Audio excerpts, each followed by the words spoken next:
bagaimana hukumnya menyumbang sedekah ke masjid dari uang halal tetapi dari proses awal yang haram? Wah, ini maksudnya gimana nih? Menyumbang sedekah ke masjid dari uang halal, uangnya halal tetapi dari proses awal yang haram. Kalau proses awalnya haram, berikutnya haram juga.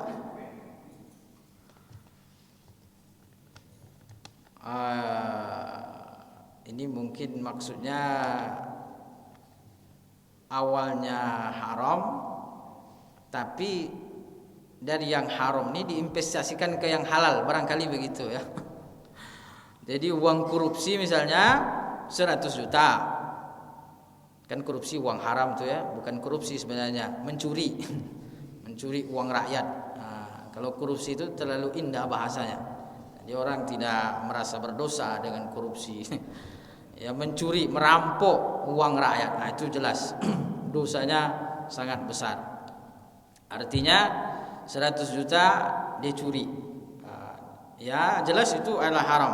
Tapi dari 100 juta ini dia buat kos-kosan misalnya, tentu nanti dia punya 10 kos-kosan. Satu kos ini 500.000, berarti 10 kan 5 juta. Dapat dia 5 juta setiap bulan.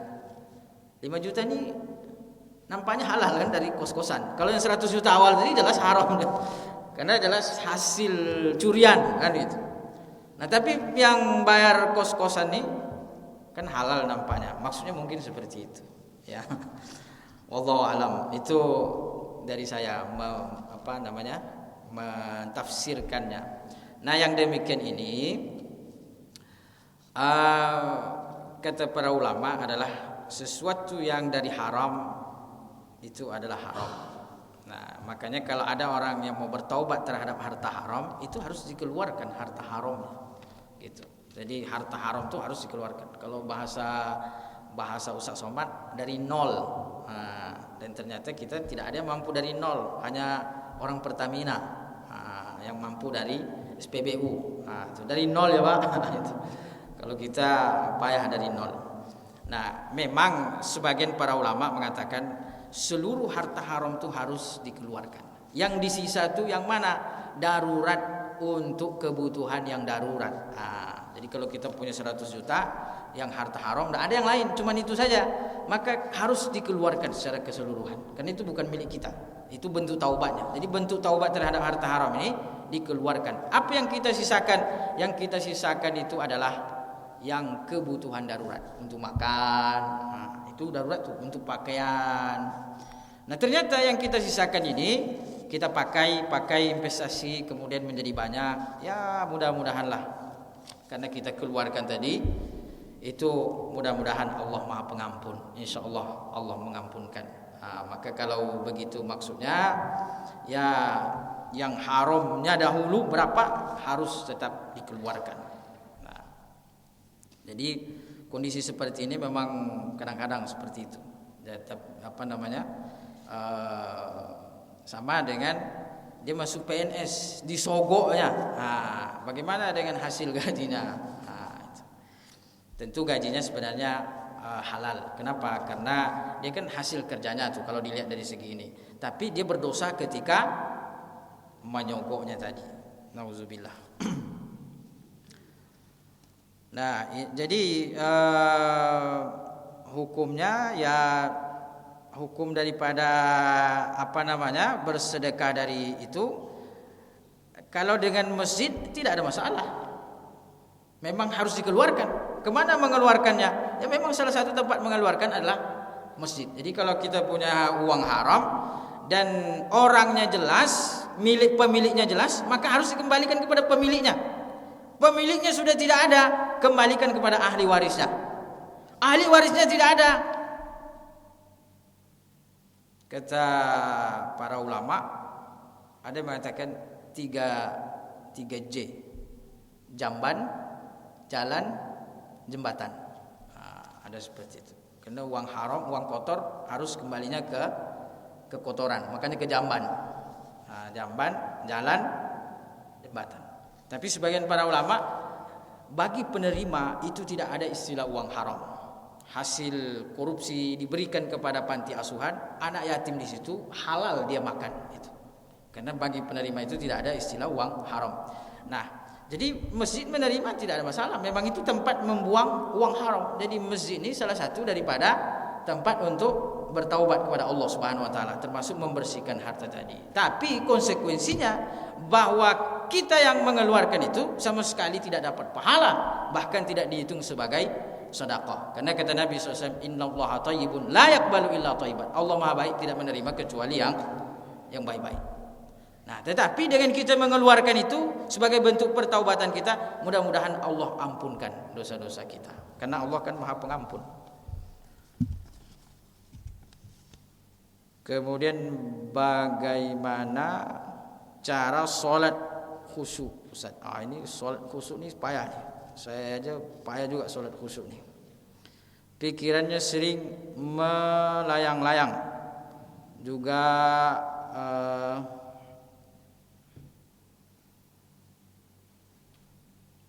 tidak mengarah ya. Kemudian apa yang dilakukan? Intinya bahwa sholat khusyuk. Nah, memang kata para ulama pertama itu adalah dari segi ilmunya, terkait dengan ilmunya, gerakannya. Maka ketika kita mempelajari fikih sholat ini, itulah yang membantu kita. Misalnya ketika kita mulai dari niat, dalam mazhab Syafi'i bahwa niat sholat itu adalah, dalam semua ulama sepakat bahwa niat sholat itu adalah di hati. Di hati dia, niat itu di hati. Tapi dalam mazhab Syafi'i misalnya itu disunahkan, yusannu talaffudzu bin niyyah, disunahkan untuk mengucapkan niat sebelum niat di hati.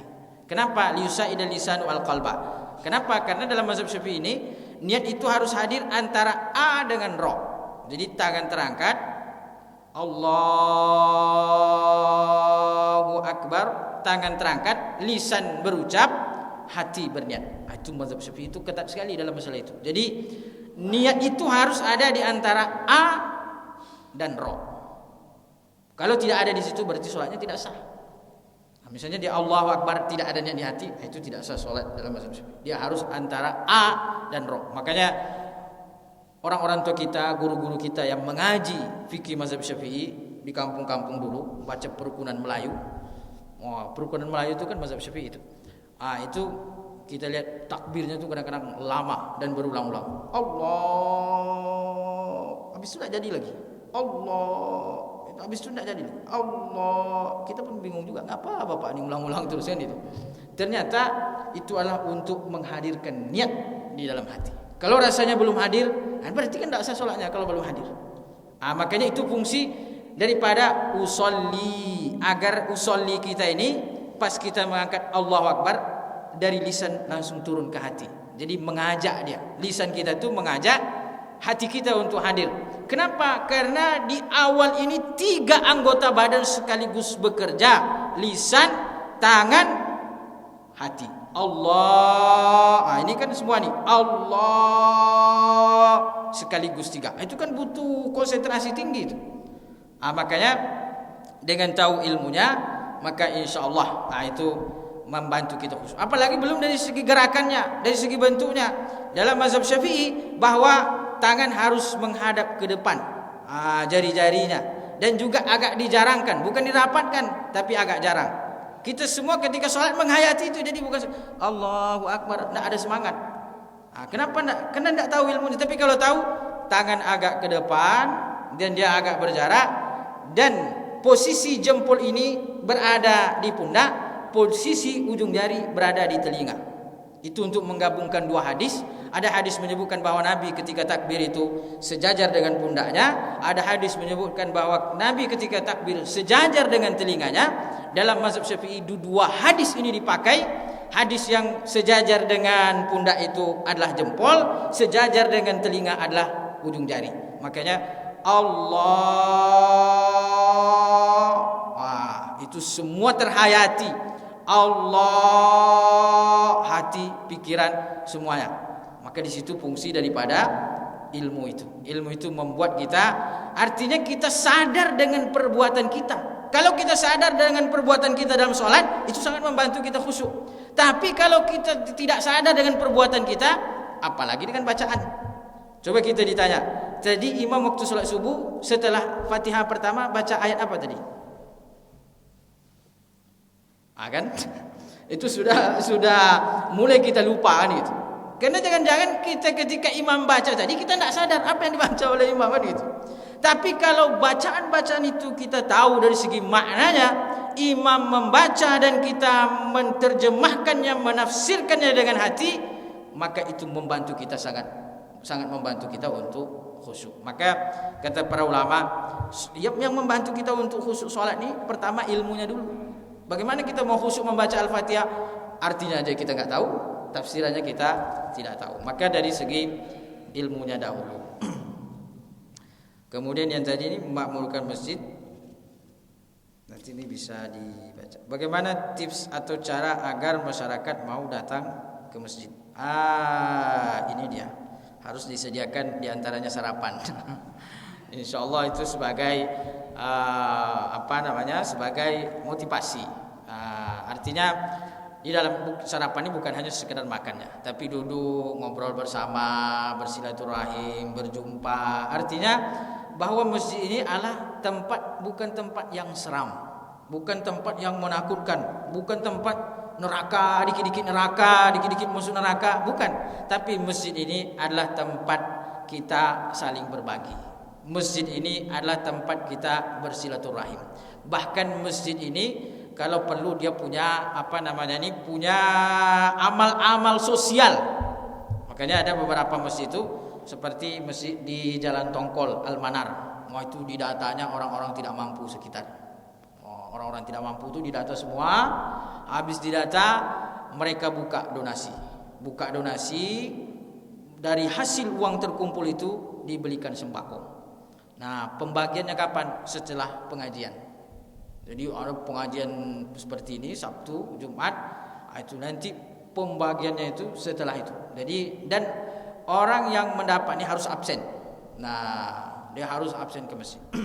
Jadi luar biasa, masjidnya tuh membeludak jadinya. Subuh-subuh itu udah kayak sholat Jumat.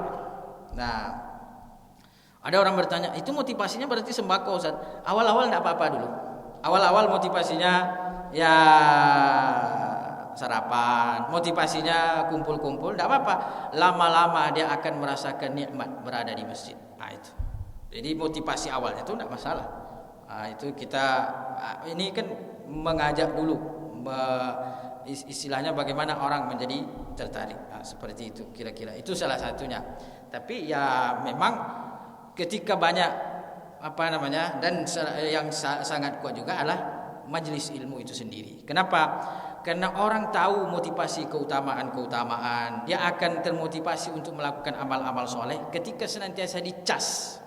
Kenapa kita tergerak untuk mengejar sholat subuh? Karena ternyata sholat subuh ini adalah kata Nabi Sallallahu Alaihi Wasallam bahwa basyiril masyaina,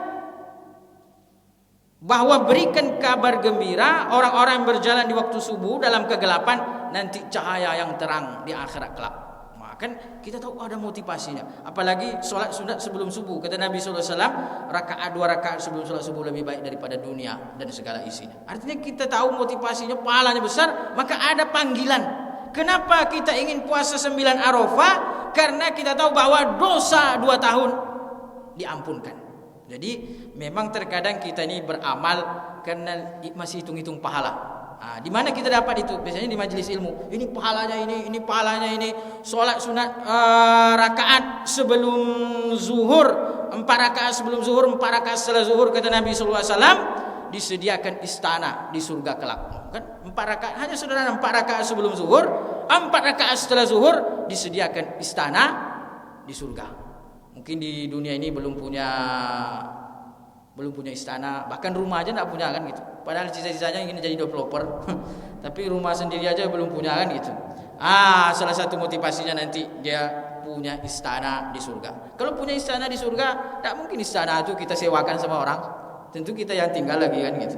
Maka artinya dia masuk surga, tapi surganya itu istimewa, VVIP. Kalau kita masuk hotel ini gabung-gabung bintang 3 pula, tidak terlalu enak. Tapi coba kalau masuk hotel, pergi dia umroh, pergi haji, hotelnya itu ketika turun langsung Ka'bah. Bahkan ketika dia sholat di kamar, yang nampak itu Ka'bah. Akhirnya dia malas ke masjid, lebih baik sholat di kamar. Itu pula penyakitnya kalau dekat. Itulah sebagai gambaran bahwa semua orang masuk surga nanti itu ada derajatnya. Bisa jadi orang masuk surga pun menyesal. Kenapa? Karena surganya orang ketika dia pergi umroh ini, pergi haji, dan ternyata dia harus jalan 5 kilo, itu dia melihat orang, enak kali nih hotelnya dekat. Begitulah nanti gambaran insya Allah orang masuk surga. Jadi dia sudah pergi haji, pergi umroh, tapi melihat orang di sana, ini enak kali. Tapi kalau di akhirat nanti tidak ada lagi penyesalan.